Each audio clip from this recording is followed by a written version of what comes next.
Hey, I'm Sophia Miles, and this is the legend of the travelling TARDIS.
Hello. It's your boy, Tasty Cake. And welcome to another episode of The Legend of the Travelling TARDIS. Is I, your host, the Reverend Agyeman. Stop being silly. What's going on here? Yes. Welcome to another episode of The Legend of the Travelling TARDIS. I'm hosting again because I said so. Now, let's get serious here, folks. We're doing technically the part 2 of the story, the review of The Family of Blood. So there's going to be a lot of different answers and going back and listening and understanding things. My answer has actually changed, but there'll be a surprise thing. I will show off my skills when the time comes. But until then, let's bring forth. Let's see. Eeny, meeny, miny, mo. Where's the candy man? Hey guys, how you all doing? I'm good. I just want to wish everyone happy Mario Day or March 10th. I think it is Mario Day, isn't it today? Mm-hmm. It's me, Mario. I'm all good. I'm getting really confused on your time shifting, because we haven't shifted in the same time zone as you guys. We're still in the darkness of GMT. There's a lot of shift going around. Yeah. So, talking about shifts, who are we going to shift to next? Exactly. That's how you do a segue, Tom. Let's see who owns the segue. Michelle, do you own a segue? No, I do not. I'm not like the CEO of the Segway who, when he tried it out, he died on a Segway going over a cliff. Look it up. Yeah, several years ago, the new CEO of Segway went out and tried a Segway and went over a cliff by all of a sudden. I guess he was the quickest CEO to take a dive. Yes. And, and I'm old enough, children. I'm old enough to remember when they announced the Segway that it was going to change the world. Remember that, like 2000, 2001. It was going to change the world and would make the world better. Yeah, whatever. Wow.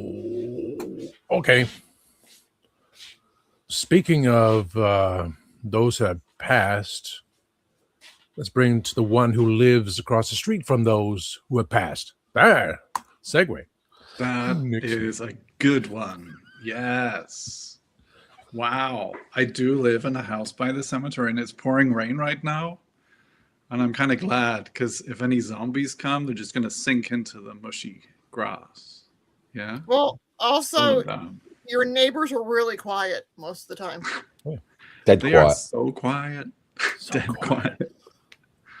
I actually took a walk through the cemetery yesterday, and it's not lively there for sure.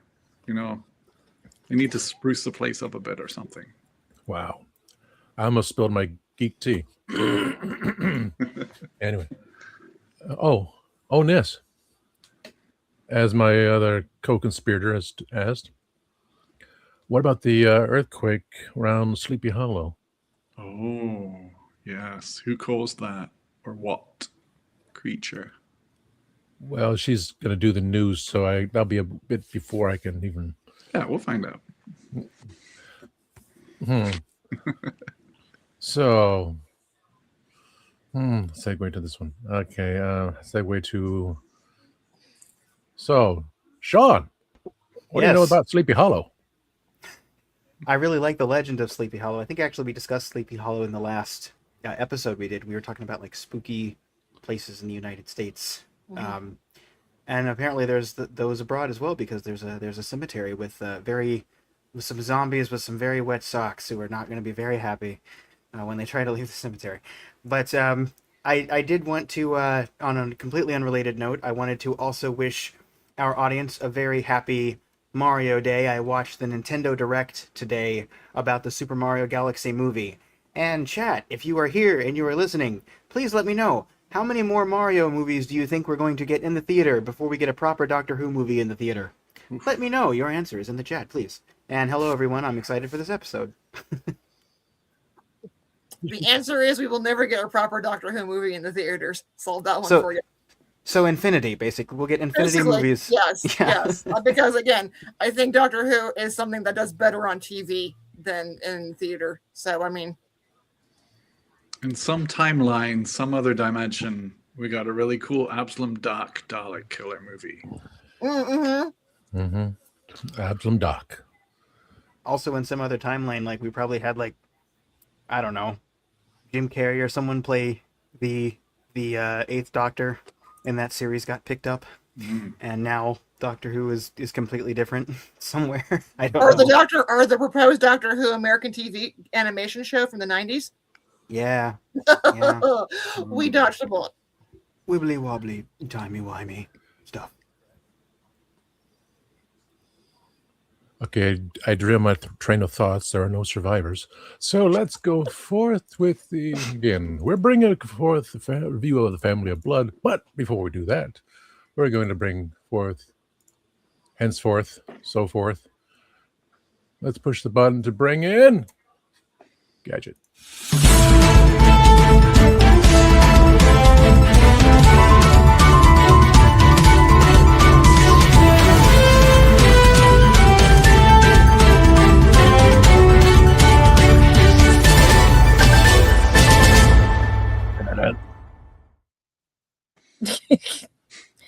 Bear with me, guys. Like I said, I'm recovering from that cold last time and everything. But I was asking to make sure Nick was okay, because they said it did affect from Yonkers all the way up, the Sleepy Hollow earthquake. It was what, 2.7? Because I barely missed it. I'm on the border and everything. But you didn't feel it or anything, right? I slept all the way through it. Yeah. I just learned that snails can sleep for up to 3 years. Oh, wow. A long hibernation. I can't sleep that long, but I can sleep through an earthquake. Me too. Okay. I'm a California girl. I can sleep through earthquakes. Yes. I actually slept through the Northridge earthquake in 1994. Wow, that was a big one. Yeah, and I was in San Diego, and everyone, my whole family woke up. I slept through it. Yeah. I had a minor one when I was up there. I was in San Jose. It's like, what was that? Okay, back to sleep. We have them all the time. Half the time they're not even named, to be honest. It'd be like, oh, earthquake, whatever. Okay, come on. Because that was big news around here on the East Coast, because as there is no Doctor Who news, everyone's worried now about earthquakes and what's going on, because bear with us, New York is just getting a little funny, especially with the mayor's house right now, allegedly, and stuff. So we're going to leave that at that, because I know everybody's desperate for Wilderness Year stuff and everything. This is why they have a lot of free time on their hands to do all this crazy stuff and everything. But let's start with the birthdays, because I'm going to mess the name up again. Even Christian gave me the way to say it correctly, but it's Yi J Cho. Did I say it right? Or am I getting better? Each year I mess it up, you know, and everything. Close. Try to make sure on the birthdays, because he gave me the correct year, but I want to make sure if I'm adding it right and everything, because Roger Dodger. Yeah, I don't want to, because he does not age either and stuff. He's only a year older than me. That's why I'm like, he turned 51 and everything on March 10th of being today. So happy birthday on his actual birthday. And I'm hoping you guys get to see him at the next conventions and everything, and also in the re-release of 4K now, the Doctor Who movie and everything. Mm-hmm. You guys get to see him and everything and stuff. He was also in the Commish, Highlander, Sliders, you know, everything pretty cool and stuff, right? Honey, I Shrunk the Kids, Stargate SG-1. Guys, check him out. He's really cool. I think his last thing he did was Arrow as a scientist in the episode The Climb. And his audio drama, the last one was Turn of the Screw, the narrator in 2018. So not bad and everything and stuff. But these two should be cut from the same mold and everything, because Christian gave me these guys last minute and everything. John Barrowman and Alex Kingston. And John, you are more than welcome to come on the show. I mean, you've already kissed the TARDIS. You know what I mean? We don't care what you did, who you did. See, in my family, we don't care who you did, what you did, or anything. Here's a bowl of pasta. Have a nice day. You know? And everything. So you're welcome to the TARDIS. Please. I've been asking you to come. Come to the TARDIS, you know? And everything and stuff. Like, everything, you know? Just come to the TARDIS. You are more than welcome. We want to hear your stories and everything. We want to hear your side of it. And everything, okay? I mean, if we have to bring you a bowl of pasta at a convention to get you to come, we'll bring you a bowl of pasta. I mean, just come, and because we miss you and everything, and we want to see. I know you're busy, but come and just talk with us one day and stuff. And it's crazy that he's turning tomorrow 59 years old, I think. Wow. Let me make sure I get it right. Yep, 59 tomorrow. 59. Yeah. John will bring you some beaver nuggets from Buc-ee's. Ooh, that might tempt him. Yes. Yeah, we need to tempt him to the TARDIS. You know, because come on, you're kissing the TARDIS. You know, like come on, he needs to come. We need to hear his funny stories and everything, especially in the wilderness years. You know, and he could set everybody straight. Especially, I want to hear the story that I heard at New York Comic Con when he had to wear the things on his feet while running through the quarry and everything, chasing after everybody in Torchwood. I mean, it was a funny story, and I want him to tell it, you know, and everything. And he had all the crew cracking up. But this next one has everyone always cracking up, wondering where she's gonna pop up next in every crack that she finds and everything. But Alex Kingston, formerly the Doctor's wife and everything, also on ER, she turned 63 tomorrow.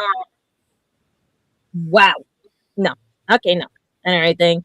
And I'm hoping she turns up like a bad penny on all the convention trails, because we need to see her as well. She's more than welcome here too. She's got to get her butt here too and stuff, because no, we need to hear all these backstories. We need to hear all the funny stuff that happened and everything, because I think her journey through television was her in disguise as River Song.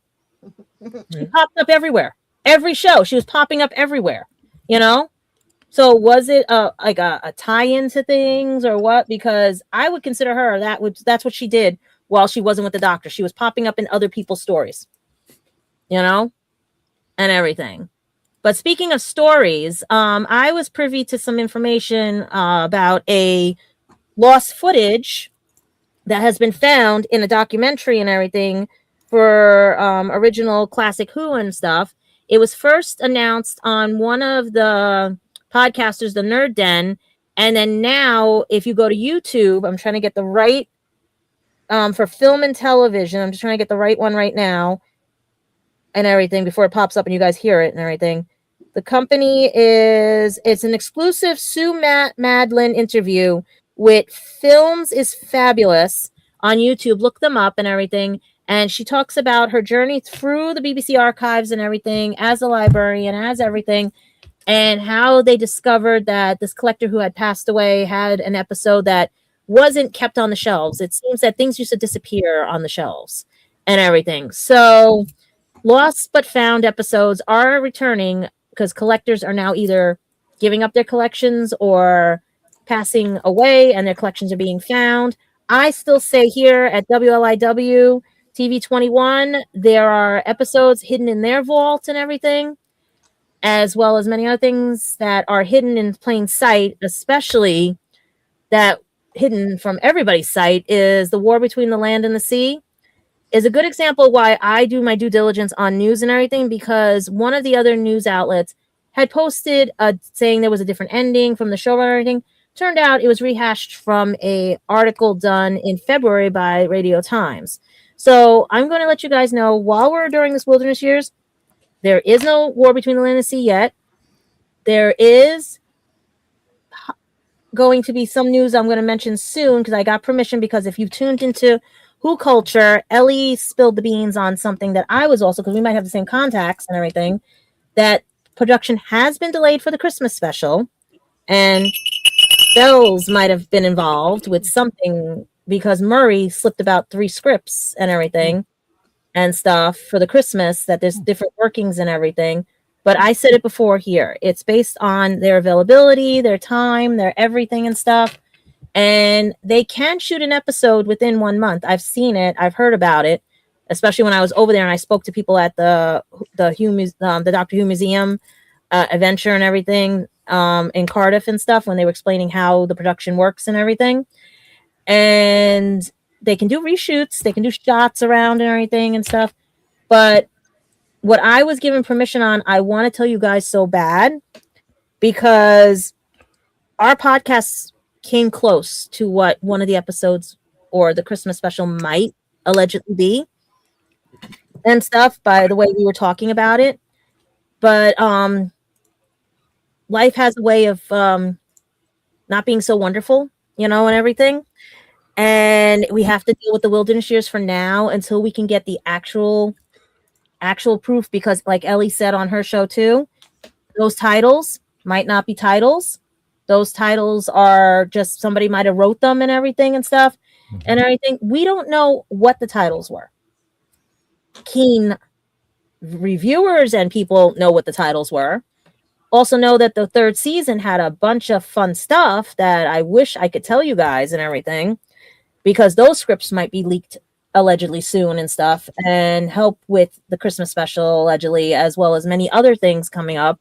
Because I'm going to be honest with you guys, Disney allegedly dropped the ball. We lost out on some very good stuff. And right now I have a very sad, sneaky suspicion, allegedly, that land and sea is going to be the bargaining chip. And I really don't want that to happen, because I know they have to edit it for American content and audience, because some of the scenes in there cannot be played here in the United States. So I suggest you guys watch documentaries, watch other YouTube channels about the wilderness years and everything and stuff. Get your new audio dramas that are out from Big Finish and just catch up that way. Buy the copy of the new Doctor Who, like the 4K version of the 8th Doctor, right? 8th Doctor's movie, especially when my cousin was head of Fox and was running that damn movie. He threw out a bunch of them in VHS in the garbage. Yeah, I know. That's what Fox was. They just threw them out. That I could tell you was not alleged. He told me they just threw them out. They even threw out some Family Guy stuff. So, yeah. So I'm telling you right now, guys, get your stuff together. Get everything good. And hopefully, maybe this life will be wonderful. Who knows? Is that right, Clarence? We might. Who knows? I mean, just think along that lines for Christmas, because I already got my Christmas hat ready for when Doctor Who Christmas premieres. That's right, Clarence. I'd say. Yeah, because I would love our other panelists to know and guess what could be the title of maybe one of the scripts, or a working title, because since everyone's throwing titles out there that might not exist. I could never get past the title. But otherwise, it's a lot of fun and everything. And they did say we were close on what one of the Christmas special would have probably been and stuff. But we're getting there.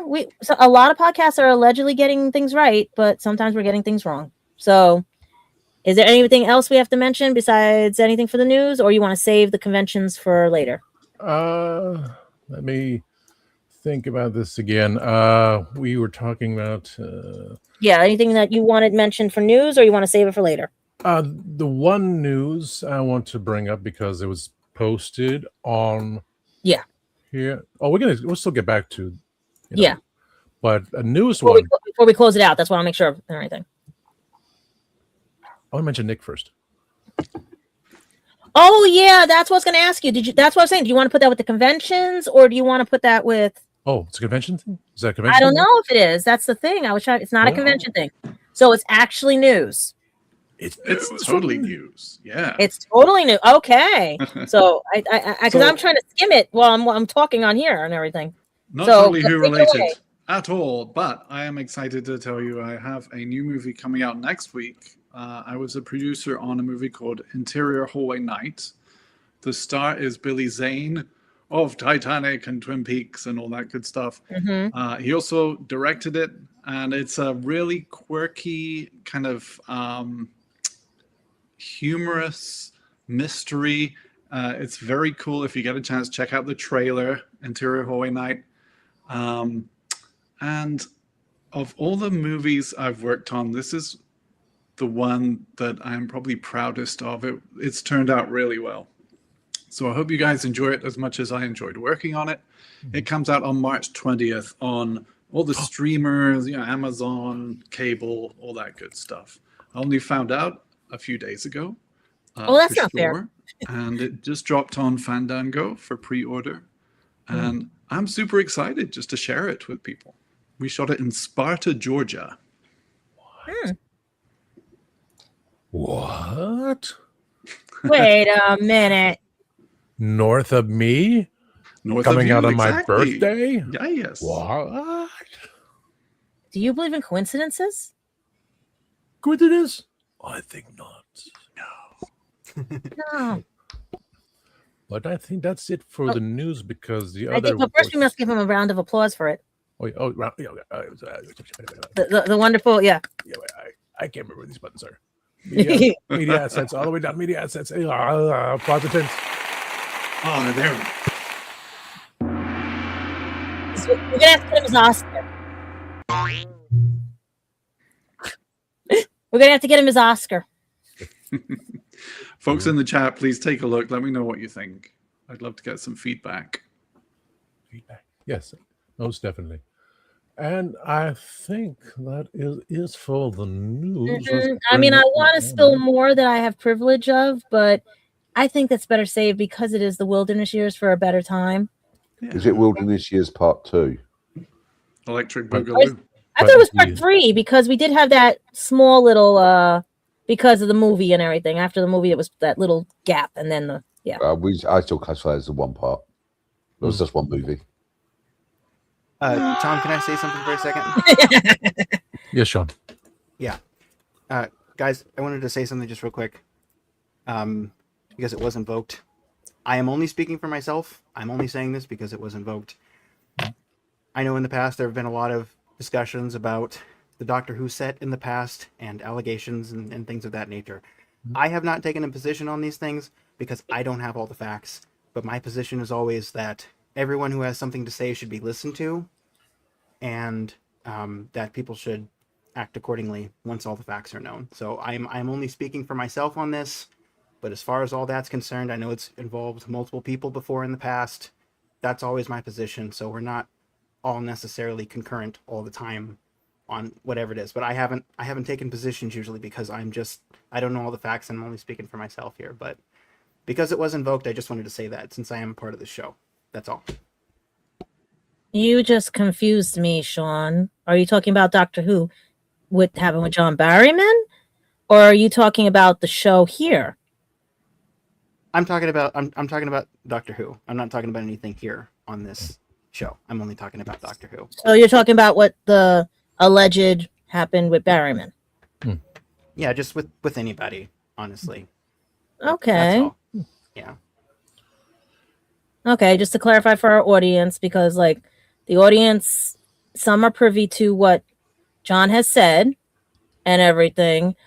And it was also promoted on, believe it or not, an LGBTQ podcast that he went on and promoted what happened and everything and got his side of the story and everything. So, I mean, he's done other outlets and everything and stuff and things like that. And I'm talking about having them come on to talk about the fun stuff that was there. Yeah. And everything. He can talk about what happened because there's always two sides to a coin. Some have two faces, some have two tails, you know? But I want to make sure that you're understanding. We were just talking about him and all the actors coming on since we have the Wilderness Years, just to talk about what set was like, the fun stuff. Yeah, We don't want I got what you were saying. I got you. Okay. I And that it wasn't respect that you're it listening wasn't to about the other person. Yeah. Yeah. And you're not talking about the show and how people perceive the show and everything and stuff.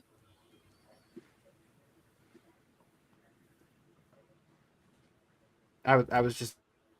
No, just making sure because I'm dyslexic with a learning disability that needs to. I'm dyslexic with a learning disability that wants to just clarify because there is some things with part of my learning disability that does seem like to other people that I will overstep on things, and they don't question that with someone who has autism. Do you understand what I mean? And stuff like that, but they'll question it with someone who has dyslexia. So that's why I wanted to clarify with you. You're not talking about the show. You were just talking about what happened with John and how you didn't hear the part that he has been resolving it and he is getting on better terms because people are learning to deal with the past and move forward. Yeah, I get you. I was just talking about that whole thing. We're clarifying for my learning disability because I don't hide my learning disability from people, and I explain to people that I had to hide my learning disability for so many years, so people misinterpret how I react to things because they don't know, because I don't portray I have one as much to people. Yeah, I get you. I was just kind of saying something for myself. We can talk about it another time if you want. No, I just want to make sure that we can clarify because it is part of the news, because we do want people to understand that there was a situation with John and we all have different viewpoints of it. But like I said, my family grew up, we don't care what you do, who you do, how you did it and everything. You sit down, talk about it, have a bowl of pasta. And that's it. Okay? We don't see anything. We don't do anything because what was done was done. It's already part of the universe. Yeah, Sean. You know how Dave talks about when he does the Happiness Patrol show? Mm-hmm. Mm-hmm. And he says, trying to get away from the toxic stuff because Right. what we already know about stuff, it just, again, that's fuel for the fire. What we all try to do is we're so upbeat and so intense. We just kind of like go crazy with all these ideas, but we're just trying to give out the positive energy because if you want anything negative, you look out the window, you see all these things. And down in Manhattan, what I'm going through right now, 3 bomb threats allegedly. Oh my God. Yeah, I get what you're saying, Tom. I'm just saying since that was said and I am part of the show, I'm saying I'm just speaking for myself and clarifying that. I wasn't trying to. That's why I wanted to make sure that that's what you were trying to say. You were trying to clarify, like I try to clarify when I don't understand something. And that's why I want to make sure that it wasn't that you were not understanding why we did the show this way, or was it that because I talked about John and having him wanted to come on and not defend himself, but like talk about the fun stuff that I saw at New York Comic Con before all this controversy started. Yeah, we just want the happiness stuff because we're not going to be pushing. Saying if they're pushing all the other things, like, well, you did this, you did that. That's for another show. No, that's something else. That's so many people do all the things. We just try to say, well, we all know, but we're just not going to bring it up. We're saying, okay, what you eat today? And we just keep it light and fluffy. Like my ears on my cap, stuff like that. Like this episode we're going to be reviewing has a stigma on it too, and everything. And I don't understand half of this episode, part 1 and part 2, because I didn't grow up privy to most of what it was. I grew up with the terminologies, but no one ever explained them to me correctly. They said I didn't need to know. It was in the past. Ignore it. Just let it go and everything, and not explain it correctly to me. And that's why I want to make sure we're explaining correctly to you, Sean, because learning disability to learning disabilities and stuff, and disabilities to disabilities, some people perceive things differently. Right. Okay. So So that's what I'm saying. So we're good with the news right now. You understand where we're coming from. And hopefully, like I said, the door is open to all the Doctor Who stars, past and present. We don't care. Just come on, have some fun with us, because we need to fill time and everything. We're going to be honest. We need to fill time because it is the Wilderness Years, and we want to hear all the war stories, especially with this war episode that we're reviewing. Nice segue to that one, right? Nice segue. Shall we get our numbers and then go to commercials? Oh, yes. But we're going to end the news, right? Yeah, we'll end the news first, then go get our numbers and then go commercials. Yeah, he may push that button. Okay, now I can push the button.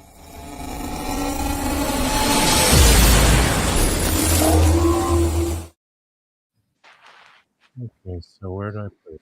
Right. My monologue. So, Gadget. Gadget, what's your number? Well, I had to rewatch part 1 with part 2, and then I found something else that I had said, can I have permission to listen to? Because I didn't want it to interfere my thing because of everything, because I think I found his clone. Or I don't know which way to go, which way to point. Wait, which way to point? This one. Wait, which one? This one. No, this one. Okay. So after watching it with this episode and everything, I'm still going to stay within the 7s and 8s and everything, because, like I said, it's the first time I've seen it. I know why it wasn't aired on Disney XD and Sci-Fi. I know why now, and everything, especially like I said about American content and everything. American content, and for a British content, nice segue.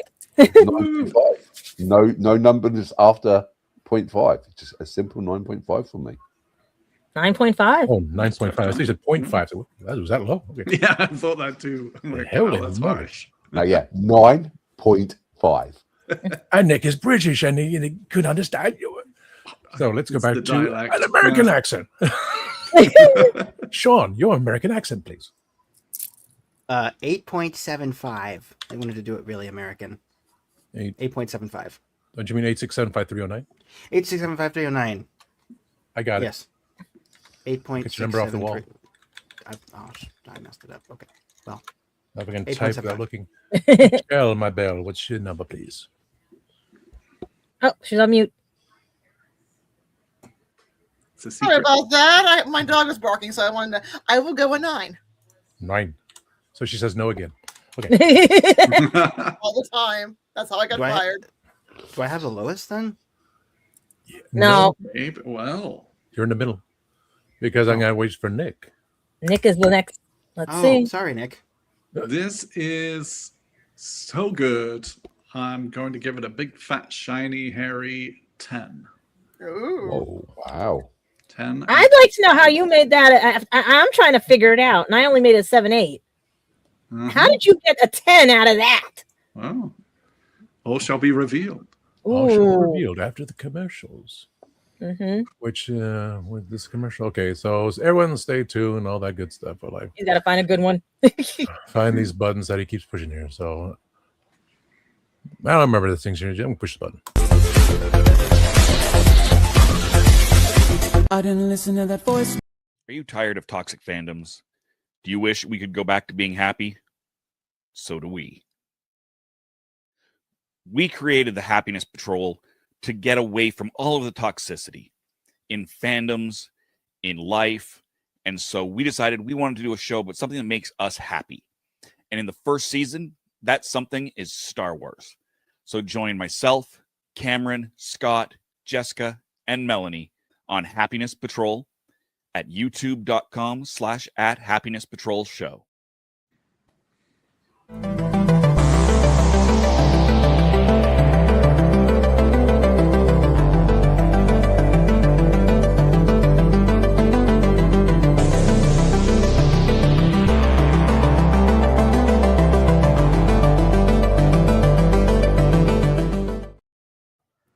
I'm author Mark Muncy. And I'm author Erica Lance. And this is Eerie Travels.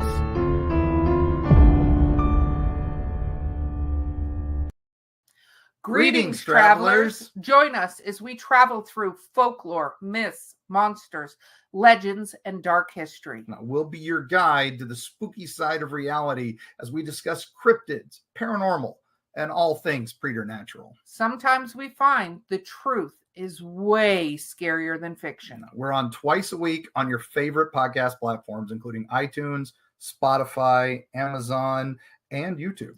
We have amazing guests from all of the areas of the strange and unusual, including witnesses, investigators, and more. Now, with Erica's curiosity and ridiculous array of pop culture and true crime knowledge. And Mark's decades of experience diving into folklore and the legends with the truth that's behind them. Yeah, so join us, travelers, as we take you to the edge of reality, and we'll see you on the other side.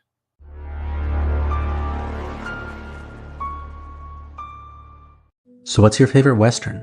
Is it this one or maybe one of these? Is it a revisionist Western, an anti-Western, or maybe it's an all-time classic? Whether your favorite Western is in black and white, vibrant Technicolor, a spaghetti Western, a neo-Western, a comedy, or maybe it's only really Western in spirit. Whatever it is, this is the podcast dedicated to determining the top 100 Westerns of all time. Every second Monday on YouTube, Spotify, and Apple Podcasts. It's Horses on Film. Hello, I'm Sadie Miller, and this is The Legend of the Travelling TARDIS. And yes, we're back. Legend of the Travelling TARDIS for the review of The Family Blood. How bloody brilliant it is. I just realised, sorry, Tom, I just realised chocolate cornetto and root beer do not go together. Oh. Yes, they do. Really? Not chocolate cornetto. And Wait. No, wait. I What? discovered that. You could make a root beer float. Yeah, that's what I'm saying. Yeah. That's with vanilla ice cream. I have that all the time, but chocolate and root beer, it's doing weird things to my mouth. But I'm a candy man, so anyway, on to the show. I just share that. So you try these Doesn't things. brain freeze instead of whole freeze. And for the Americans at home, he's referring to a chocolate cone. Yeah. But I've had chocolate ice cream with root beer. It's not bad. Maybe it's root beer. Yeah, but root beer's a quiet taste, even for the British people. You don't get. What about cream soda? Yeah, cream soda's everywhere. Root beer is hard to find in the UK. Yeah, And there are certain root Yet I beers found it that every are time I better was than there. others. I'm a root beer connoisseur. Some root beers are better than others. Mm-hmm. Oh, Just then No, you gotta get the right root beer. You can't do the dollar store variety. Mm-mm. You know, that's just no. Michelle, are you a glass bottle or plastic bottle? Whatever it comes in to be. I know glass is better, but it's sometimes hard to find glass. A&W to me is not. Nah, that's bleh. That's like No. mouthwash. What about Bart's? Bart's root beer? Ours is good. Brock's is good. Mm-hmm. You know, and then there's a lot of independent makers are good. But yeah, you gotta get the right root beer. It's an experience. That's when Candyman comes to the States, we get him the right root beer, we get everything. That's why we need to get. He brings the proper chocolate, and then we will give him the proper. Bring Cadbury. Cadbury is way better. I'll bring in some Ghirardelli. Ghirardelli's pretty good. But he brings the Cadbury. That's the deal. Yep. Next time I come over, I will bring Cadbury. Hershey's, no. Well, conventions, you hear this? We bring us over for panels and things. Hello, Well, and even stuff. the family of the guy who created Reese's is going after that. Hershey's is using substandard quality, and they're mad that. And they're you do See know the two different packaging places. Well, wow. Even as an adult, they go, oh, things change when you're adult. No, I remember stuff like 10, 20 years ago tasting way better. Well, you know why they can't have real Cadbury here, and they have the fake Cadbury here? Because someone complained about milk fat. They thought the fat from the milk in there was making them fat. Okay, and that's actually proven. Okay. That was actually proven. So they have to make it less milk fat. I'm out of here. Oh, that's a Because I can't have certain candies because of my allergies and everything. And Cadbury was the only one I could eat. I can't eat the American Cadbury. I can only eat British. I'm going to slightly disappoint you. Even though they haven't changed it, everyone's complaining about Cadbury's at the moment. They probably changed it over there now. Yeah. Well, like the size or the taste? The taste. Taste. You know, it used to be milk and a half. It's milk and a half with palm oil now. Oh, no. God, you can't take Americans anywhere. No wonder we got Man, you need to do 2 more things with cornettos, and then we'll have a trilogy. Anyway, let's get back on track because I will go off the tangent. No, this is going to be spilled to another show. I gotta say it. Hey, you know what? There we go. I gotta say it because press all the buttons. Reese's, don't press all the buttons. You saw what happened in the Reese's show. marshmallow does not taste right. The chocolate is different from the original Reese's peanut butter cup, and the marshmallow. No, Is it made in Mexico or Hershey's, Pennsylvania? You got to check the packaging now on the back if it's made in Mexico or Hershey, Pennsylvania. Someone did that on Instagram, so we got. Okay, we can. That's another idea. He's writing down all the ideas, you guys. I should have. Greg will write down the ideas and remember them. So going back to Spill the Blood. That's another horror movie, right? Family of Blood. So Spill the Blood. Private chat. Spill the Blood is also known as World War One. Yep. Segue. I need to put a banner saying segue. I gotta spell it correctly and put segue. Wait, where's your poppies? Oh. You have the poppy. Okay. I have an American one. I don't have the British one. Yeah, mine got lost in the mail. I went to order one. Candyman went to go get his.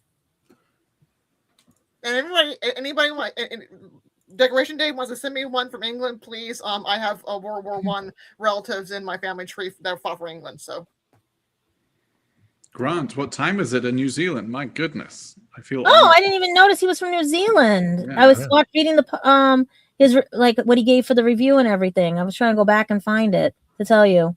He gave an 8 out of 10, so he's around where I am, like 7, 8. Yeah. I started. Oh, perfect. Yes. So he said 8 out of 10. So. And then I think somebody else said 9 and stuff. Oh. Roy. Yeah, it was 8.75. 309. We serve together. Oh, they said Grant said it's 11:47 in the morning. Good morning, Grant. Yeah, it's the purple and red poppies I've got. Yeah, we need that for this episode. It's a spoiler ahead, but it's what we need. Spoilers. Okay, let's see. Private. No, it wasn't private chat. It was people. Not people. It's notes. Okay, so everyone there. That's math. My cohort. Okay. Yeah. I'm sorry I picked the lowest, but like I said. What was yours again, Gadget? It was 7, 8 around there because I put 7.8. This was never aired on Disney XD or Sci-Fi Channel because back when the early 2000s, those were the only really places you could find Doctor Who, and Disney XD was the brand new channel for like the preteens, the teenagers, and everything and stuff. And they would edit so badly all of Tennant's whatever and stuff and everything. And Sci-Fi would make up for it and everything, but with the commercials. So it was like, I didn't know you didn't have to put commercials through Doctor Who until I went to England. They said there's no commercials through it. And I was like, what? And stuff. So watching this now I had to rewatch the first ones to understand because someone did slip a episode backwards and everything and stuff. The reason I gave it 7, 8 was because one, we're arguing with ourselves basically in there. He's arguing with himself. It's the duality of personality. It's like what persona, this persona, that persona, and everything, just to hide from someone that was going to die out. But the problem was, I don't think they were going to die out per se, because I think he was trying to avoid them from taking human form, because now I'm thinking they'll live as long as the human lives. That's why he did what he did in the episode towards the end and everything, because they weren't going to die. They were going to be living out their lives as a human form because they took over the bodies and everything. But what got me more was the fact of, like, he was arguing with himself. Martha had to play like the mom and like the big sister and everybody. Like, she had to be the front runner and be like, take command of things and stuff. I feel bad. What was his name? Tim or something? The kid with the psychic ability. I feel bad because he was scared because of what he perceived in the watch. And that's when I talk about perception. To me, perceiving this episode, it was all over the place. And the reason I asked Tom if I could watch something else was because they actually figured out what I was getting stuck on. It's 3 stories in one and everything. And they weren't focusing on, they were focusing on here, there, and not everything, you know? They were focusing on his love story with the nurse. They were focusing on Martha trying to figure out what to do because she's now put in charge of everything. They got Tim, who can see the future and telekinetic. And then you've got, well, technically 4 stories because you've got the family of blood who could have basically found him anywhere. But why did the TARDIS bring them there? Especially when the nurse tells him at the end, if you would come to this time and everything, would these people have died? You know? And the blatant racism in it, the blatant everything, but that was the time period. And most people, you can't, it's hard to explain to people who don't want to review history if history keeps changing or disappearing, because people don't want to perceive it, don't want to, they'll put their fingers in their ears, because what I'm seeing is how the nurse even said to Martha, you of your complexion or heritage, I should say, how are you to be a doctor? You know, women can be doctors, but how have you to be a doctor? Because she was still thinking women's suffragette, everything and stuff like that and everything at that time, but not thinking the heritage. Because to me, the human race is basically what this is talking about and everything, because he's Gallifreyan race and everything and stuff. And it's like, what is your identity? What is your true identity? But if you have to hide who you are, and it still causes problems and everything for others because somebody's trying to track you down, you know, isn't it better just to face it up front? And I would have seen this as an episode where the doctor should just face the family up front and dealt with them. But I think he put them, the little girl in the mirror and everything, I think he did all that stuff because after what the nurse said to him about the deaths and everything and stuff. And it was his way of saying, okay, I'm going to solve it my way and everything. You blame me for these people dying, even though I still love you. I still care about you. I can remember everything. I can tell what's going on and stuff and everything. And he now knows Martha loves him. He knows this and everything. It's just one of those. And where does he go from there? He plays dumb when he gets on their ship and hits all the buttons and causes a problem for them and traps them because he had to make a decision. Does he stay John Smith and run from everything and fear everything? He didn't really shoot the guns, but he did give Tim told someone to get a beating, because that's why Tim is also afraid of him and stuff, because he says he's the fire, you know, and stuff.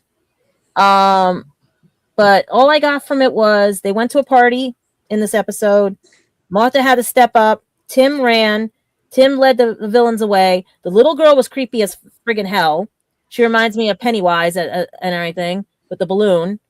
The other guy reminds me of a psychopath, like a narcissist, basically narcissism and everything in that family of blood. But the gullibleness of the school professor and everything and stuff, because a little girl is so innocent. You never know what's hiding behind a shell. And it could be an artillery shell. It could be anything. But the only thing that made me cry was the fact of the soldiers, because I do come from a soldier family. My grandfather was in World War II. My dad's a Vietnam vet and everything. So to see them being honored was very proud and everything. But the episode, no. That was just all over the place. It was a pancake mess. It was like, you got one burnt pancake here, you got this, you got that, you got half done. Like, things were not, it was too, you know? And because I understand about racism and everything else like that, it it didn't sit well with me because I don't like the idea of that, but this is what society was, and they don't want to admit to that and everything. And that's what I thought it was like, the Doctor's dual identity. Does he want to admit to himself that he is capable of some of these things and cause these things because of his direction and perception, especially with the chameleon circuits and filters and everything, because it filtered out his perception. Where did you watch the episode, Gadget? Or did you get to see the whole thing? Just pieces and everything, and that's why. And then I found something that they explained in a different way, more understanding and stuff, and I was like, yeah, that makes sense. But they went really more off tangent than we were and everything. So yeah, I would give them pieces on YouTube. Sorry, I didn't mean to interrupt. Yeah, but no, that's what I'm saying. Yeah, on YouTube is the only place I can watch it because I don't have because I've been hacked too many times on the computer. So I try to stay away from a lot of sites, especially Discord and everything, allegedly, because I tried that once and never got my old phone back after that.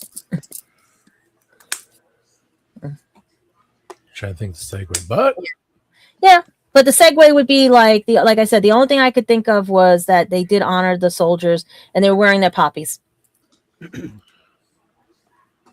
So 8, 6, 7. No, Sean gave 8 3/4. Yeah. Yes, 8 3/4. Yes. Could I have some? Can I have your quarters? I like calculating quarters. Can you have some what? Can I have your quarters? Oh, I like yeah, quarters. Okay, thank you. Okay, sorry. Now it's just an 8. Okay. No, I gave it an 8.75. So for this episode, I have to say right off the bat that I don't know that I can truly review this episode objectively because first and foremost, it is very nostalgic for me. So that is something that I have going in my mind. And then warring against that in my mind is also the fact that I was thinking a lot during this episode about how much the modern era of Doctor Who, by bringing back David Tennant, sort of cheapened some of the stuff in this era for me. And it's the same thing with nostalgia. I don't think we can look at episodes of Doctor Who or anything really other than the lens of what we've experienced. So on the one hand, you've got this episode pulling at a lot of nostalgia strings. I'll get to that in a second. And then you've also got me thinking about future Tennant. And the reason I even mention that is just because it really does affect the way I view the episode and the way I think of it. And this episode, more than most, makes me think about both of those things. But getting to what I like in the episode and actually talking about the damn thing. So what do I like in this episode? Well, it's really the acting and the storytelling that I think are top tier. Going through some examples first, the acting is phenomenal. There's the guy who plays I think he's the brother of mine, right? The main alien, is that who that is? The brother? Of the family son? Yes. Yeah, it is. Okay. Oh. Well, he's excellent. I mean, his facial acting, he's acting really with his whole body, but he chooses sometimes to bug out his eyes. He chooses sometimes to tense up his jaw. And you can really see that he's putting his whole performance into the bombastic, eccentric angle. And all of the members of the family of Blood are kind of doing something different. So the friend of Martha who gets taken over, she's also cranking up the eccentricity to 10, but she's sort of doing the more reserved eccentricity. So you can see it in the way that she sniffs the air and the way she has sort of a more reserved gait when she's walking. The father of mine is probably presenting as the most typical human, but there's something a little bit off that's a little bit off-putting about that. And then I think the little girl is one of the most interesting ones because she's sort of putting on this persona of the mean kid, but it's about 10 to 15% wrong in a way that's extremely unnerving. So all of them are doing something really cool that makes them come off as these amazing villains, and I just have to give them props for that. I'm going to come back to the big guns when it comes to acting in just a second, but first I want to take a little bit of a detour to talk about some of the storytelling. We've had some of this touched on already, but for one thing, the guns in this, just the way that they're sort of disintegrating people and it's making them scream and disappear as they die, that's very unsettling, and it really adds to the menace of the villains. You've got the fob watch here. I mentioned that last episode, and this episode really is the second half of the first part. It's not really like 2 parts. It's kind of just one episode cut in 2, but they managed to put enough good stuff on both sides. We had the fob watch introduced over there in part 1, and here it really is used effectively to drive the narrative forward. And then there's probably the most memorable, well, maybe not the most memorable, but one of the most memorable parts from this episode is watching the little boys shoot the scarecrows while they play that music in the background, and sort of an analogy for how they are turning these kids into soldiers who will participate in the Great War. And you see sort of the bodies of the scarecrows, almost like the bodies that will be on the battlefield. And you can see John Smith's reaction to this, showing a little bit more of his humanity, to use sort of an ironic phrase there.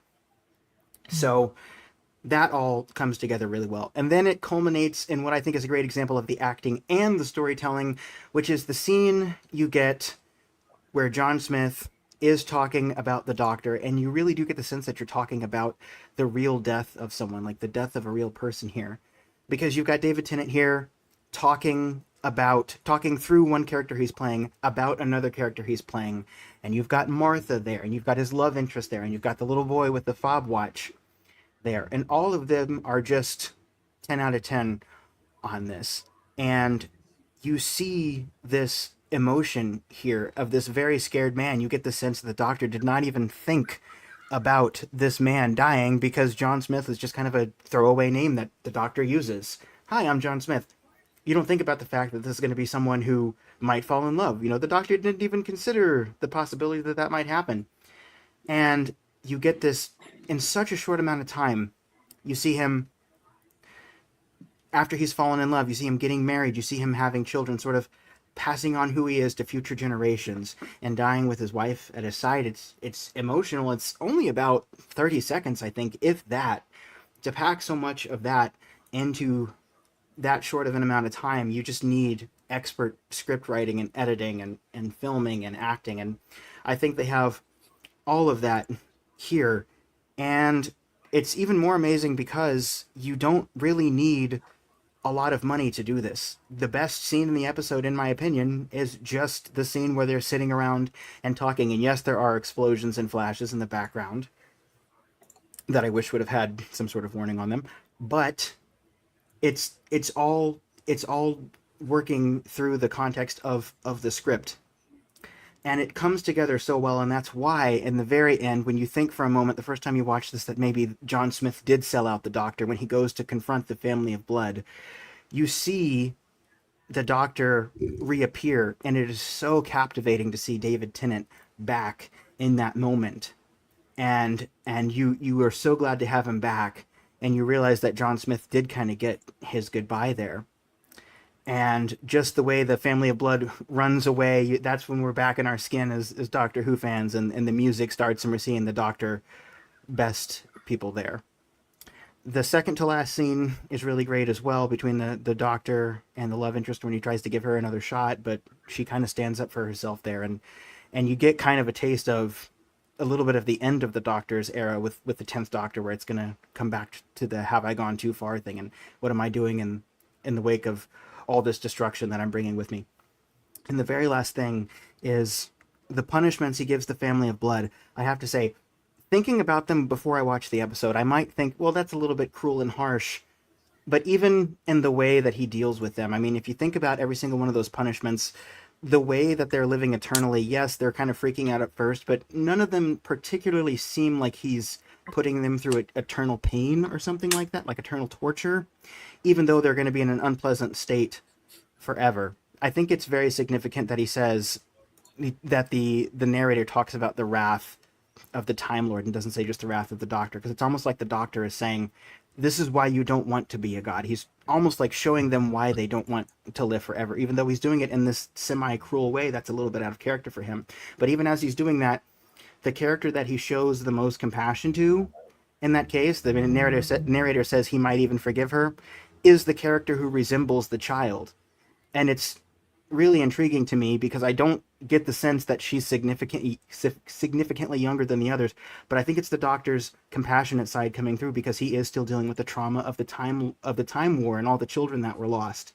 almost as if to say in this scene, he might change his mind someday. He might actually let them out of those punishments. I don't want the show to ever come back. I don't think the show should ever show the family of blood again. But you are getting some of the Doctor's compassion showing through, even when he is pulling off that terrifying face there where you just see his wrath coming through. And the closing line and the pull away on the Scarecrow, it just brings it all together, and it's just absolutely fantastic, and that's why I have to give a very enthusiastic 8.75. Beautiful. Beautiful, Sean. Beautiful. Thank you. Let me get, where's the thing? What is it under this? That's not under that. How many years have I been using this thing? Again, it's under media assets. Press all the button. Yay.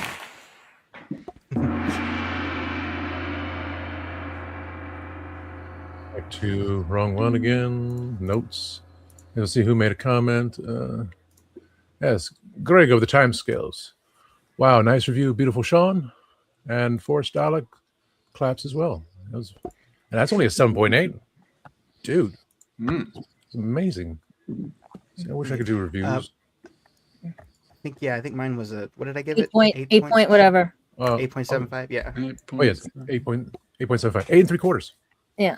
8 3/4, yes. Yeah, mine wasn't so good because, like I said, I couldn't follow it. For me, it couldn't follow it. Yes, it's. Grego says 8 point. Oh, said what Sean said. Okay.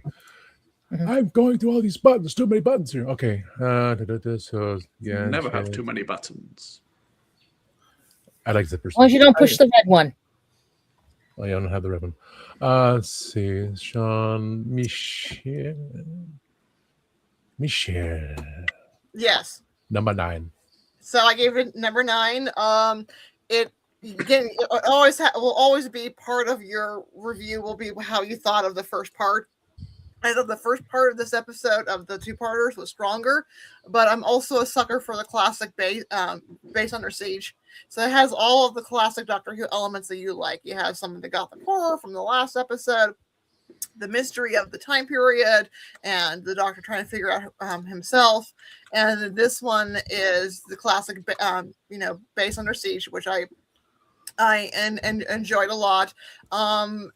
Again, you're also beginning to see the Doctor, especially this Doctor, he's very arrogant. So we're starting to see him becoming, because it starts off the Time Lord Victorious Arch, and he thinks that he can just bring the nurse who was in love with his other form, his human form, and that he could just bring her along. When as the Doctor he feels nothing for her, he just bring her along to be his companion, in the face that Martha also has feelings for him. So we're going to see a very arrogant Doctor, a Doctor that is used to getting his way, and then goes into some of the problems that we'll have for the rest of his arch.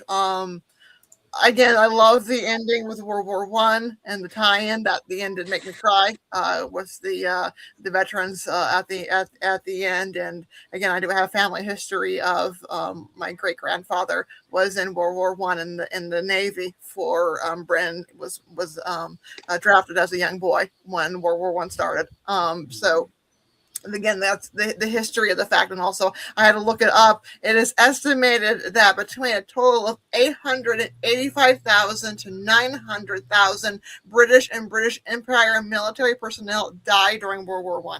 Jesus. Again, being American, we feel more for World War II because we were in that longer and we had a much more impact. America was only in World War I for a very short period of time. Now there were, significant casualties. We're nowhere near the death rate for Europe. So again, and we kind of memory hold World War I here in the United States. So I do appreciate when we see the Britishness and the remembering of the sacrifice of the First World War for Europe, and also what a senseless war that was. I love how it explained that a Serbian kills an Austrian archduke, and because of all of the treaties, a world war will start, and that's pretty much how we were explained to it in the United States. And it wasn't until I was in high school that I really understood why World War I was even fought. So it touches a lot of things that I particularly like. I thought the first episode was the more stronger, which tends to be true in Doctor Who 2-parters in the modern era, but this time, unlike some of the recent era, it actually felt like it delivered at the end. So that's why I still give it a whole 9 and 9 together for the 2-parters. Oh yes. She gave it a no. Again, that's how I got fired. I said no. So I'm a no. Tinky Winky. That was a flashback. Okay. Let's see. Chuck E. Cheese. Wait. Why I say that? Candyman. He eats everything that he can. Yeah, I absolutely love this episode. It had everything I wanted. It had fast pace. It had history. It had the Time Lord making a choice of paradoxical decisions, which is classic Greek theatre.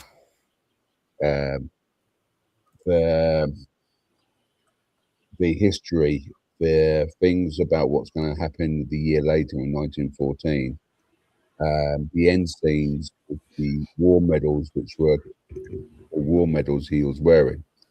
But I'm not sure if you guys noticed it. He had both Great War and World War II medals. He was right. Yeah, this scene here. I don't think you got the pictures of him showing out on that, but he was wearing both World War I and World War II medals. And I've still got them. If you go back on some of their other shows, not in here, but on our other channel, we can talk more about it. My great uncle actually died in the Great War, in near the Somme, the trenches.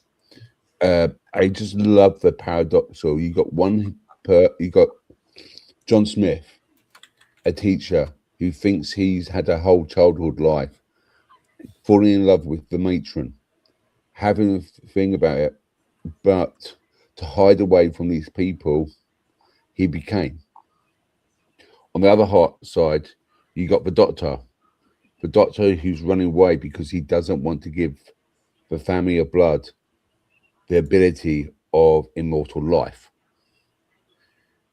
If John Smith survives, the family of blood survives.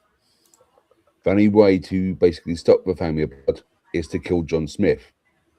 Thus, having the doctor, it's a paradoxical decision. What do you do?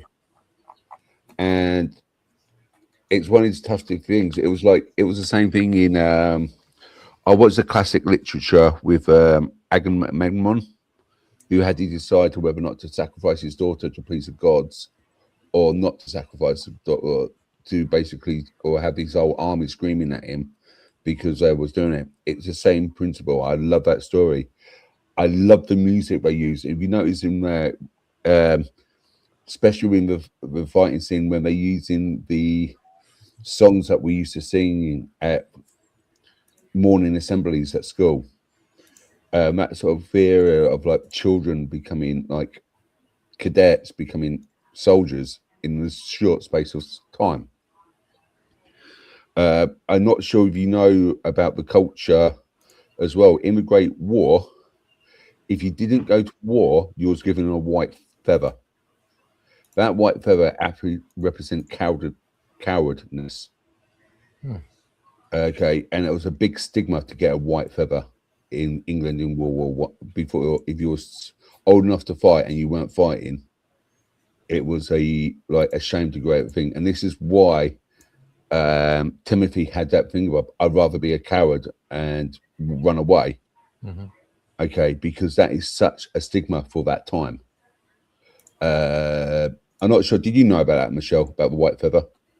Yes, because there was a movie called The White Feather, but I didn't realize that it was in World War One. So now you're mentioning it, I understand that there was the stigma of the white feather, and also with him serving in World War One, he's young enough. I mean that because World War II is 39, and they did call back older servicemen to serve home guard during World War II, or he could be officer corps too.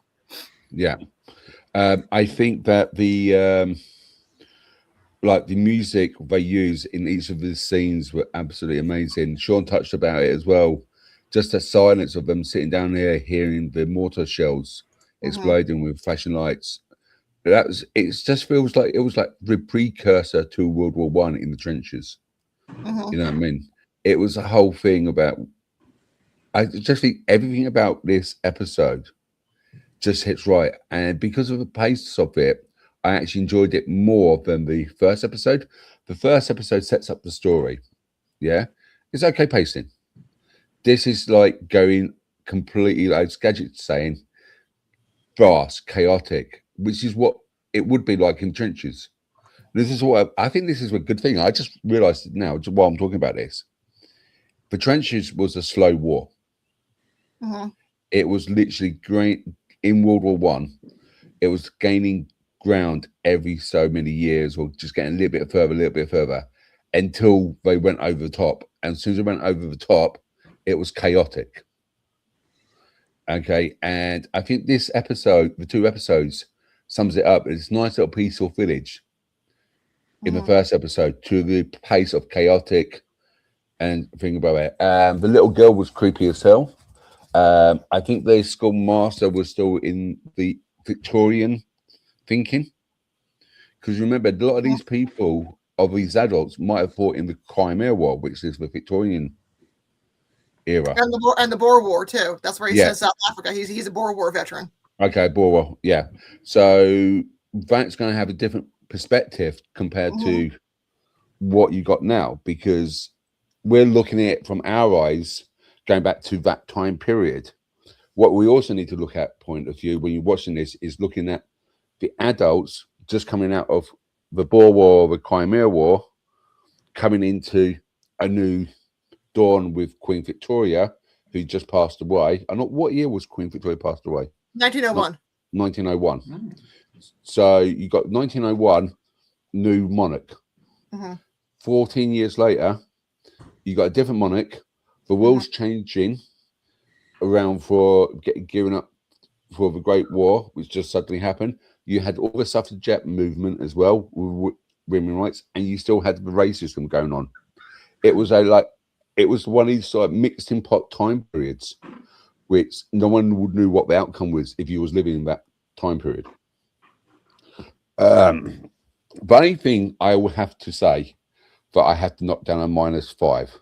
Can someone tell me how they moved the TARDIS out of a shed in front of the school with straw men?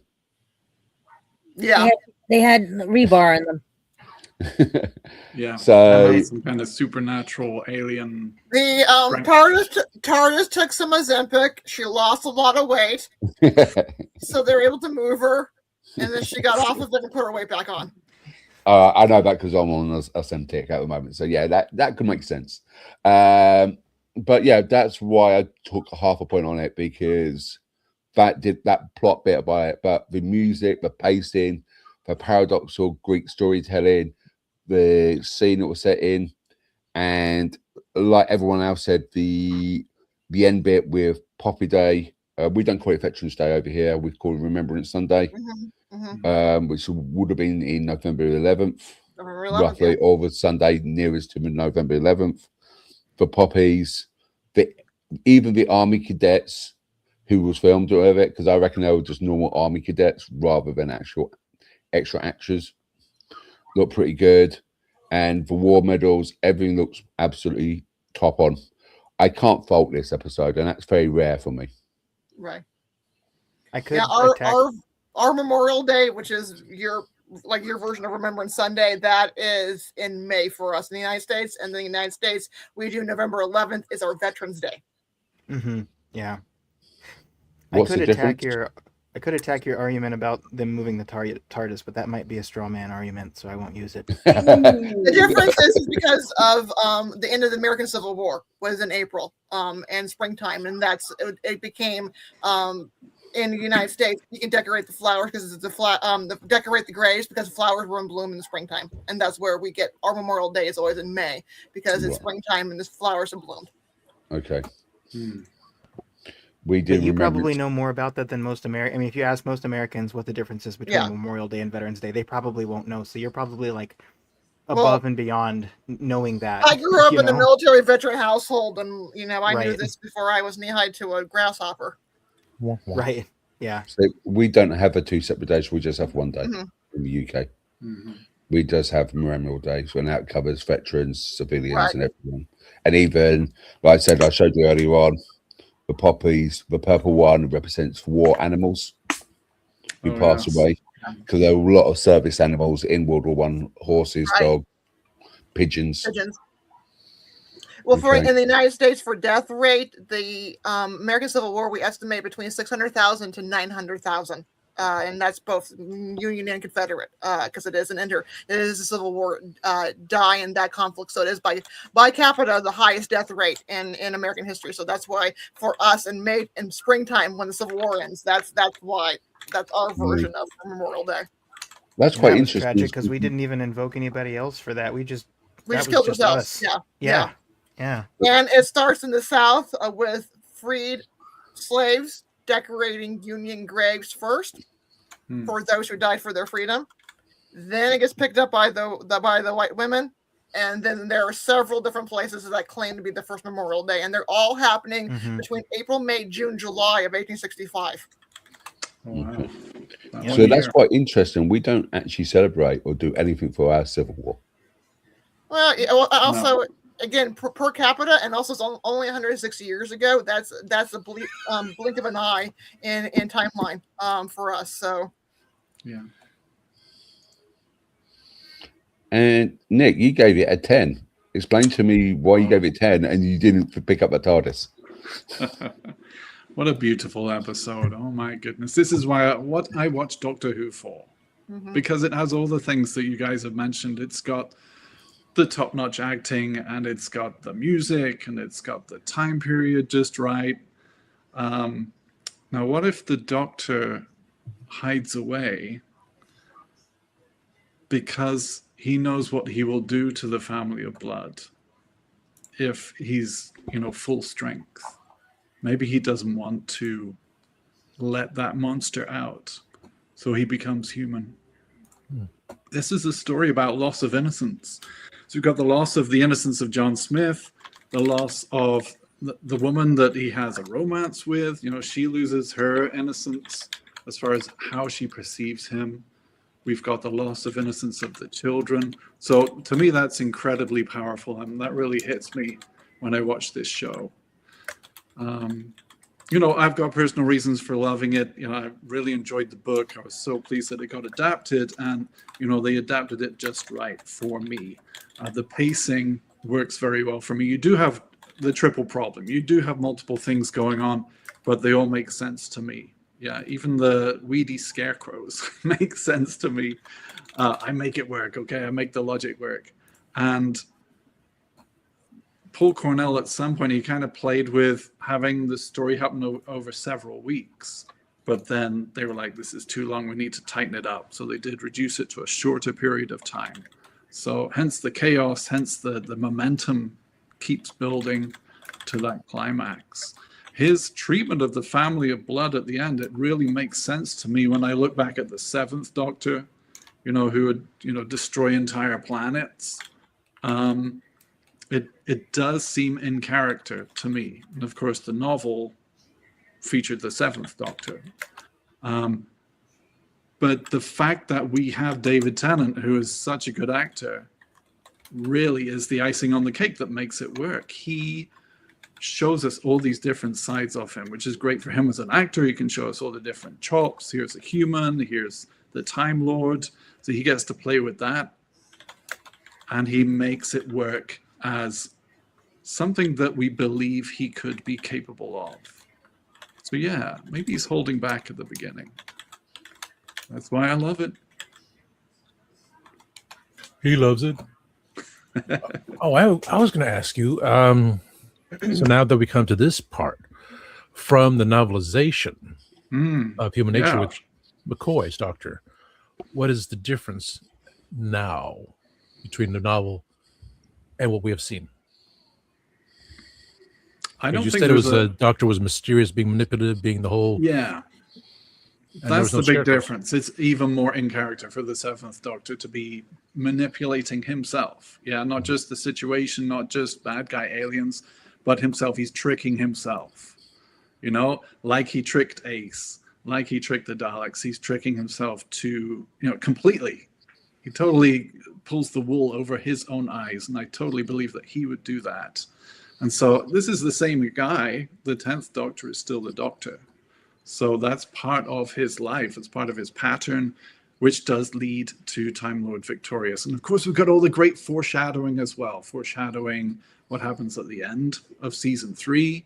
And then later, it does get a little watered down, as the Fog Watch returns. But, just kind of an opening salvo for so many things that are going to happen.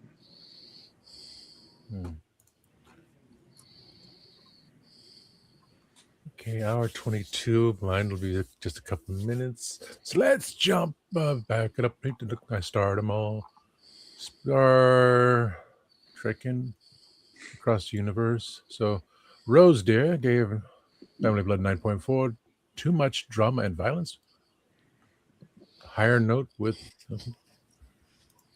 See, for me, that's.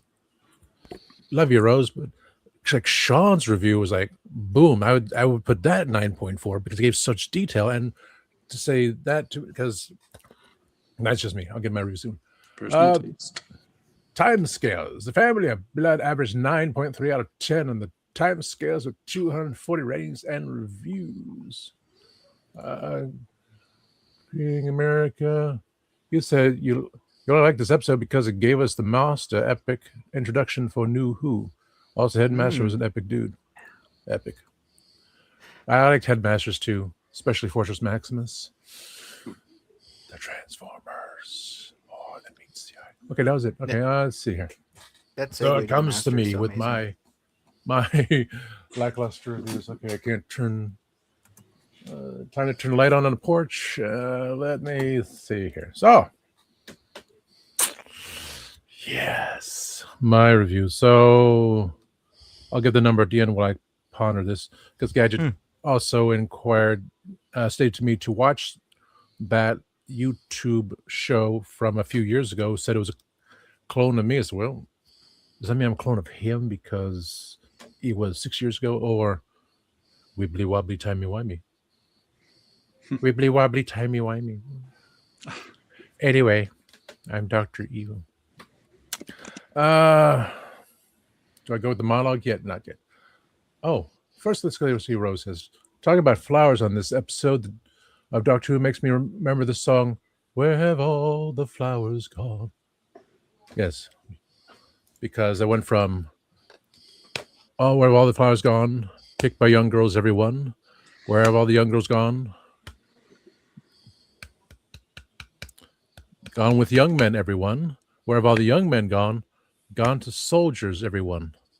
Where have all the soldiers gone? Gone to graveyards, everyone. Where have all the graveyards gone? No.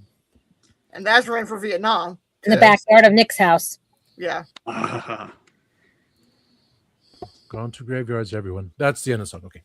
So, talk about poppies and such, because Mark was big on this episode for Spill the Geek Tea during last year when we talked about regarding Memorial Day and Veterans Day. We did that combination there, and hence that's we had the poppies for that show. Like my grandfather, uncle, and the uncle that passed 2 days before the end of World War II, surviving Normandy. All these things that people don't remember. And now in the U.S. we see the draft is being brought back. So for 16 to 39-year-olds, history repeating itself. When human nature was set, it was at a boys' school learning, like, yes, they must learn how to defend themselves because the war was coming. So that's why they had to learn how to do all these things. When the scarecrows came along, it's like, now you're going to use your training and shoot at them. You must. The enemy is there. Of course, tears and eyes. They're not prepared for these things. And so is John Smith. It's like, no, it's not me. I cannot do this. And to find out, oh, it was only straw. So that gave them that relief. Only to find out later, of course, yes, you defeated an enemy that was nothing, but the horror will come. And of course, Tim going through World War One, World War Two, wearing his medals there. This is something we cannot overlook. History repeats itself. We know the people that we've lost, what's going on now. Why is schools teaching this? This is the way things were. And sadly, the way things are now. The concept of the doctor hiding himself, so I'll get to reading the monologue because, I got my tea and I will clear my throat for that. Mm-hmm. Yeah, the idea of, I don't want to become this doctor. I want to be just John Smith. The dreams of how was planned to be, and if they were going to die within a certain amount of time, but again, they've gone into human bodies, and that would have been another spanning of, the young girl, sister of mine, son of mine. That's another 40-some years, 50-some years. They would still go on killing. So with the doctor's mindset and with everything else, with the Time War, the creeping in of Time Lord Victorious, you should have let me push all those buttons. Things occur. There's only so much you can do. You're overwhelmed, and with the deaths, with Jenny, mother of mine, stating what she did, that was it. He just. Hence, we have the fury of the Time Lord. He never raised his voice. That was the worst thing. The fury of the Time Lord. And then we discovered why. Why this doctor, who had fought with gods and demons, why had he run away from us and hidden? He was being kind. He wrapped my father in unbreakable chains forged in the heart of a dwarf star. He tricked my mother into the event horizon of a collapsing galaxy to be imprisoned there forever. He still visits my sister once a year, every year. I wonder if one day he might forgive her, but there she is. Can you see? He trapped her inside a mirror, every mirror. If you ever look at your reflection and see something move behind you, just for a second, that's her. It's always her. As for me, I was suspended in time, and the doctor put me to work standing over the fields of England as their protector. We wanted to live forever, so the doctor made sure we did. Creepy, scary, but as this was a Seventh Doctor story, so keeping that mindset of the mysterious doctor, the other, bringing forth into the 10th Doctor. So it's fitting because it was written with 7th Doctor and Benny, but as Nick said, it was without the scarecrows, but now we have this, the changing. So, PTSD, all these things, it's the mindset, dealing with loss, all this loss, saying, he cannot go any further. It was his decision of doing what he did instead of just putting him in a prison, letting him die that way. No, he was in pure disgust. And sadly, there is that pain inside of us. We either go low self-esteem and just fall apart that way, or the rage within us and just can't stop it. Unfortunately, this was what happened. Too much and the promise of more deaths, and no, you want to live forever? Fine. Time Lord Victorious, which we, of course, discover in Sideway. Big Finish, it goes different ways here and there, but yes, as the idea of taking over the human bodies, but it's for the visual woof. The visual effects, the idea of the whole thing, it's fitting for the story. So I think my original number for last week was 9.9999999. So I will retain that as well, because it was, again, it's a historical piece. the idea of what would happen if, escaping this way. What would happen if you infuriate someone to the point of they don't care anymore? At least, well, we have the happy ending with Tim, because having the fob watch, absorbing the energy, knowing what's going on, he saved lives, because that was his job, being a soldier. Must soldier on, must learn, and he lived a long life. And to see old friends one more time, that gave a nice little ending to what we shall see next time. Which, so again, 9.99999, as I said. Sounds like Rage Against the Dying of the Light. Says, don't go gentle into that good night. Old age should be burned and raved at close of the day. Rage against the dying of the light. That's what it sounds like you just said. Mm-hmm. Good men we last wave by, cry how bright their frail deeds might have danced in the green bay. Rage against the dying of the light. Wow. Basically, that's you. That's what you just said. I think, like, you could have totally made us think earlier that you just memorized that final little section there. Like, you could have been like, back in the day, I memorized that.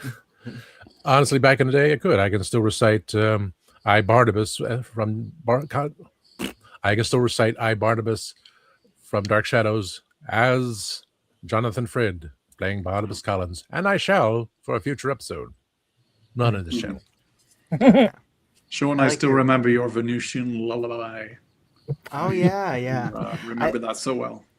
I actually, thank you. I actually learned to play that on guitar, and that's one of the things when I play for people at places. It's one of the things I play that people tend to ask me to play, and it's such a beautiful song, and it's such a quirky little thing to be in Doctor Who, because it's not in the show very often. But I think like John Pertwee really brought it to life. Yeah. And I think it was one of the Peladon episodes he did that in, I think. Yeah, but it's just like, and if you ever listen to Big Finish, if you hear the Eighth Doctor sing the Venusian lullaby, it's like it's so beautiful. And that one's got accompanying music with it as well. Oh, I really like that. Thanks for remembering that. Debbie Melrose on Facebook says, "Vengeance is a strong emotion." Yes, that's Roger Dodger. Yes, Billy, it was something to do with not being able to get their anthrax vaccine and something. My eyes are a bit dry. Sorry. Rose says, it just makes you think war is such a tragic waste of either young people or even older people. It's always the prisoners went first during war so they can get time off their sentence and everything. Because that's what my grandfather told me when they were fighting and everything and stuff, that they went first, then it was the able body, and then whoever was left that could fight. A lot of desperation in World War I and World War II. It's like, I think that's why they spend so much time talking about it, like when they teach history class, because it's just like there was so much like tragedy, And it's like, if you would have told me before I saw this episode, like, yeah, we're gonna learn about World War I. And you're going to be sad about it, and there's going to be scarecrows, and it's going to be the saddest part. And then if you would have told me you're going to be sad about World War I again, and this time it's going to be inside of a flying phone booth, and it's going to have a guy talking to himself and another soldier after the snow freezes, and there's these glass soldiers, and the guy goes, "What do you mean World War I during Twice Upon a Time?" Like, oh, that got me so bad. It's like, you did it again, Doctor Who. You're the historian. Which one was it? World War I or World War II, about the brothers that they couldn't send two brothers over? That was World War II, because there was a massive amounts of there were a few of massive whole families were killed. There's the one where they really changed it was near the end of the war in the United States, called the Fighting Sullivans, which were 5 brothers. I heard about that. On one ship, they all went down together. Then that was the male line, and there were 6 children altogether. One was a girl; she never married. And out of the 6 children, there was only one grandchild The oldest son had a child, and after that, and also is starting compounding. There starting to be a few families that were losing all of the boys, and so that's when they started pulling back that brothers couldn't serve together, and then if there had been deaths of other siblings, they would pull the surviving siblings home. Because it was very odd, because my uncle and my dad went, and there were technically 5 of them, but 4 came over on the boat and everything. Yeah. So my dad and my uncle. The Flying Sullivans were in 45. It was in the summer of 45. So World War I we're only fighting against the Japanese, and they were sunk by a Japanese mine. And so by that time, because also there was a fear that the United States was going to have to go into Japan, and there's going to be mass casualties in Japan, they started making laws in the War Department about separating siblings. And then if there had been mass deaths, they would bring the surviving home. And that's also what the storyline for Saving Private Ryan is that when they would find out that there were only 1 or 2 more surviving brothers, they would send 1 or both home. Yeah, my grandfather was 1 of 14, and there were 7 boys, 7 girls. So all 7 boys, give or take, went over and everything, and they were put in different barracks and different during World War II. There were a handful of mass sibling deaths, only a handful, but they made the news again. Right. I think probably World War I probably would have had more, especially in the British side, but again, there were a few well publicized mass sibling death from World War II.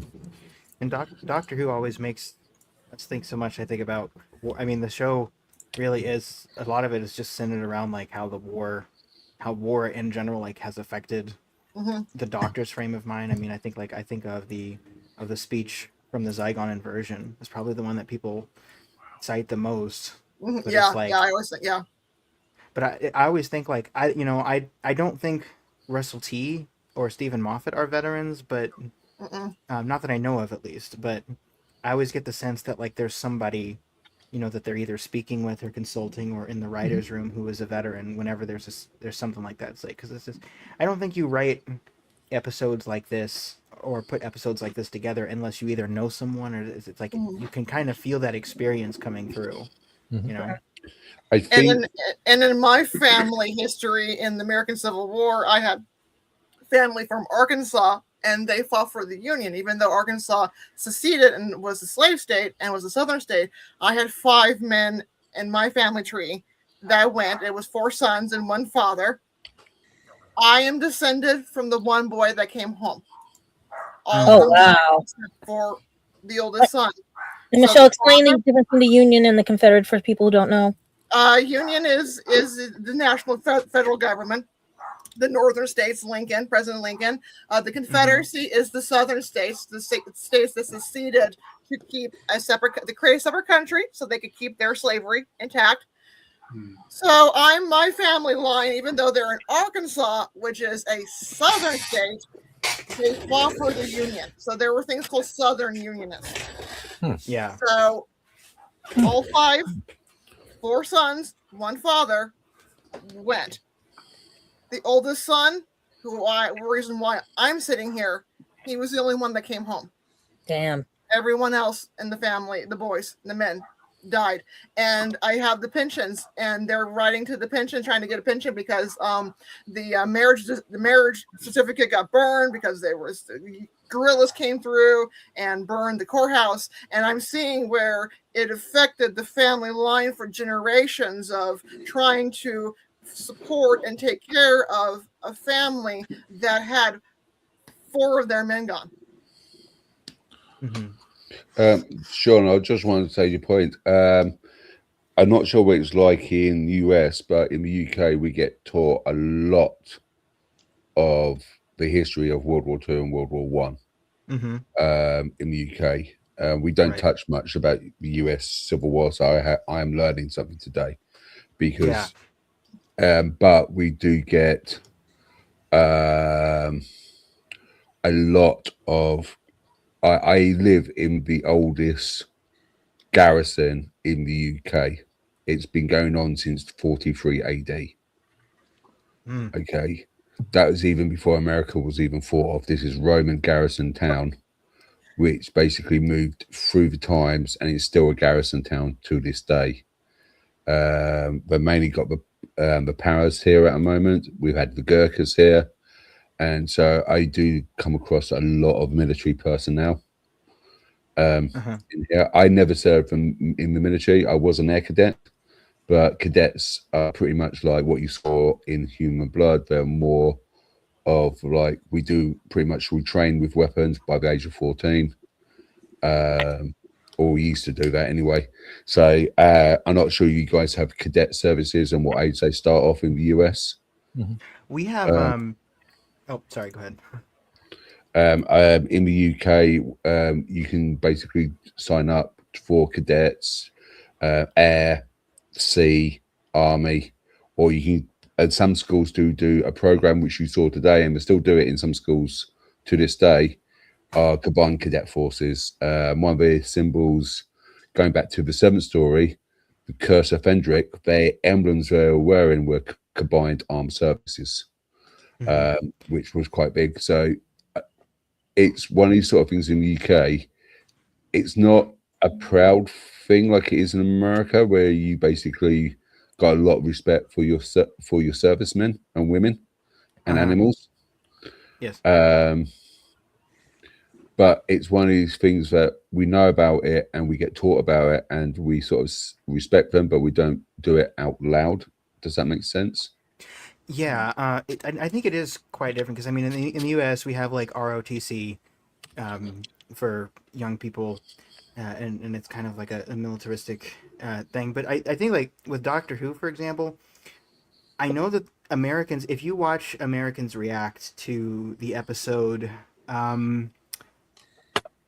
Listen, you know, there's that whole thing where is it Listen, the one where Clara, well, I guess it's kind of multiple episodes where it's like where Clara's like, you're teaching them to shoot people, you know, you shoot people and you cry about it later, you know, or I'm not doubting the quality of your wells. Like I think in the US, I mean, first of all, we do learn a lot about military. I mean, a lot of times in American education, unfortunately, they don't give a crap about what's going on in the world stage unless it involves war. And they're like, this is who was with us. This is who, you know, these were the powers. And even like before America was founded, like we learn a lot about war in the States. But I mean, people do have a very different reaction. So when Clara is saying kind of those rude things to Danny about his military service, I noticed that Americans tend to react a lot differently. Not like with outright offense, because I think a lot of Doctor Who fans are kind of online more, and so probably are more used to more international conversations.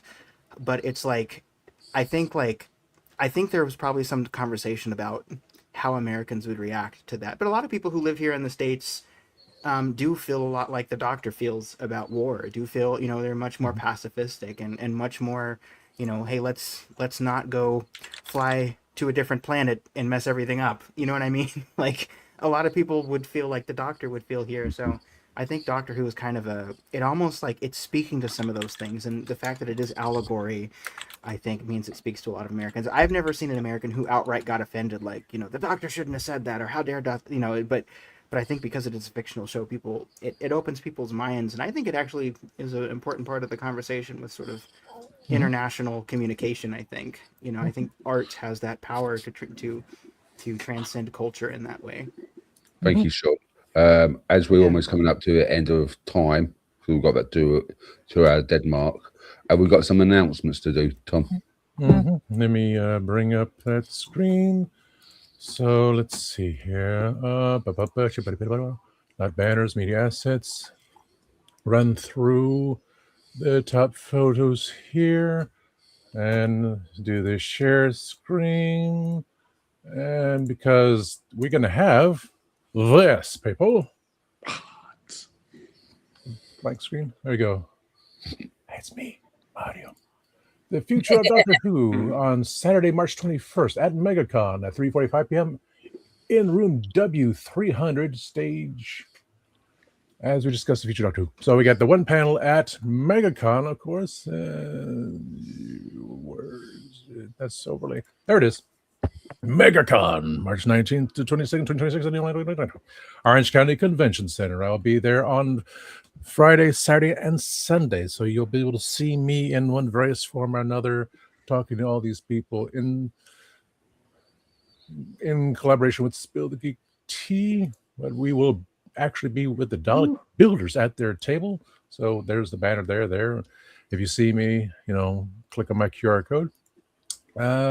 Space Coast Comic Con, June 20th to 21st, 2026. That's over by, Space Coast.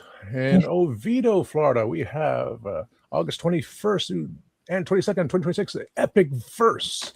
I think that's going to be at the Oviedo Mall, which they now also have a comic book store. So giddy up there. On September 25th and 27th of this year, Ancient City Con down in St. Augustine, Florida, where all the things here and there happen.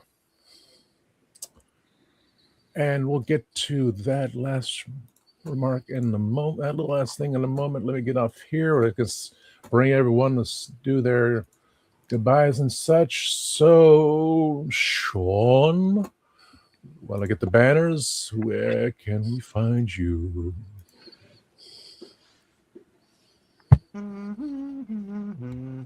Sean? I'm here. Oh. Sorry. I thought you were I thought you were trying to get something. I was just waiting. Oh, no. Okay. Sorry. All good. Okay. Yes, you can find me on youtube.com at Our Philosophy Is 9119. I am doing a whole lot of nothing right now, but because I've mainly been doing stuff here, but there's a lot of Doctor Who content from the past on that channel. And mainly it's talking about anything nerdy, anything philosophical, anything classic literature in a queer-friendly space. That's mainly what I do on my channel. If you happen to pop over there, let me know what you would like me to review, if you'd like me to review something, because I really should get more diligent about uploading things on my channel. I really, really should. I was reviewing every single episode of the Second Doctor's era, and then I just kind of stopped. I pulled a BBC and was like, oh, that's enough Doctor Who for now. So we'll see. We'll see what's going on over there. But head on over there if that sounds good to you. Thank you very much. Yeah, continue on where you always do that. Don't be like me. Be like Nick. Like me? Yeah, the famous. Famous Nick. You forgot to say famous Nick. Famous Nick. Yeah.